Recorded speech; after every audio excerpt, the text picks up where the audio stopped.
लड़का तो बस रास्ता पूछने गया था। उसे क्या पता था कि अमीर लड़की उसी वक्त जिद पकड़ लेगी कि उसे उसी से शादी करनी है। लड़की के माँ बाप ने जब उस लड़के को मूविंग यूनिफॉर्म में देखा तो सीधा कह दिया कि ये उनकी बेटी के लायक नहीं है और उन्होंने इस शादी का जोरदार विरोध किया। लेकिन लड़की ने तो ठान लिया था, चाहे माँ बाप कुछ भी कहें, वह उसी से शादी करेगी। उसने तुरंत लड़के का हाथ पकड़ा और दोनों जाकर शादी का सर्टिफिकेट ले आए। अब जब बात शादी तक पहुंच गई तो लड़की की माँ ने कहा कि अगर ये लड़का 1 महीने की परीक्षा पास कर ले तो हम इस रिश्ते को मंजूर कर लेंगे। लड़के ने बिना झिझके मान लिया। अगले 1 महीने तक लड़की की माँ ने जानबूझकर उसे बर्तन धोने, टेबल साफ करने, भारी सामान उठाने जैसे काम दिए, मगर लड़के ने कभी शिकायत नहीं की। उसने हर काम पूरी ईमानदारी और सफाई से किया। ये देखकर लड़की के माँ बाप को भी लगा कि ये लड़का वाकई अच्छा इंसान है और अब उन्होंने मन ही मन मान लिया था कि वह टेस्ट पास कर लेगा। एक दिन बारिश हो रही थी। लड़की ने देखा कि वह लड़का अब भी बाहर सामान उठा रहा है। उसका पूरा बदन भीग चुका था। वह तुरंत छाता लेकर भागी और उसे घर ले जाने की कोशिश की। साथ ही अपने माँ बाप पर नाराज होकर बोली कि वे हद से ज्यादा कर रहे हैं। तभी एक रोल्स रॉयस उनके सामने आकर रुकी। उसमें से निकला वही अमीर लड़का जो पहले उस लड़की को चाहता था। वह बर्दाश्त नहीं कर पा रहा था कि लड़की ने उसे छोड़कर एक गरीब लड़के को चुना। उसने सबके सामने उस पर ताने कसने शुरू कर दिए और बोला कि अगर मर्द है तो मेरी कार धोकर दिखा, फिर अपनी औकात याद रखना। उसने धमकी भी दी कि अगर उसने ऐसा नहीं किया तो उन्हें यहाँ रहने नहीं देगा। लड़का नहीं चाहता था कि उसके कारण लड़की का परिवार मुश्किल में पड़े,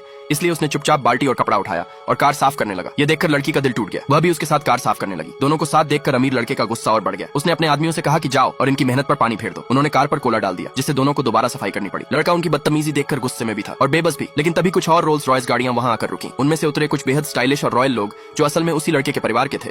उसकी बहन, उसके माता पिता और उसकी दादी सब वहीं खड़े थे। और तभी उस अमीर लड़के की जिंदगी का असली दुख तो अब शुरू होने वाला था। नेक्स्ट पार्ट के लिए सब्सक्राइब करें।